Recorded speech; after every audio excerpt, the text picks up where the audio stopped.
Sí, moi orgullosos de conseguir o obxectivo, que era desde o primer momento e xa está cumplido, agora a disfrutar e a competir. Cataluña, eu creo que é o favorito de todo o mundo, e vamos con moita ilusión para tumbar a ese rival a batir.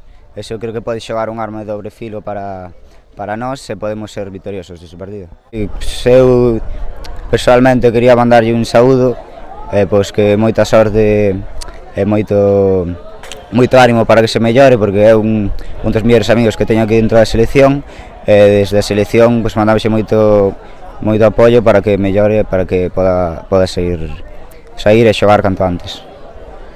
Sí, home, hai que pensar niso, non? Eu creo que acabamos fríos un pouco por a lesión de Pedro, non? Que eso, pois, a verdade que enreciu un pouco todo o partido, pero bueno, eu creo que se antes tiñamos unha motivación para en semifinais tratar de hacer algo máis e chegar ao final, pois eu creo que agora temos outro motivo máis, non? O que me esperaba pola parte deles, pola parte de nosa non salimos todo ben que tiñamos que estar no campo, e estábamos dende o principio moi incómodos, pero sí que é certo que fomos quen de levantarnos, non? Fomos quen de igualar o partido, e na segunda parte, incluso con un xogador menos, pois fomos capaces de dominarlles o encontro, non? Entón eu creo que bueno, era un partido raro porque, bueno, moita rotación de xogadores tamén. O obxectivo era marcharnos con boas sensacións no colectivo e ca sensación de competir ben contra eles, e fomos quen de facelos, non?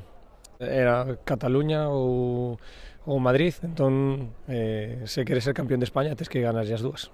Bueno, é o noso capitán, non? Eu creo que a mensaxe é que todos temos un motivo máis para o martes dar un plus de esforzo para dedicarlo a él, non?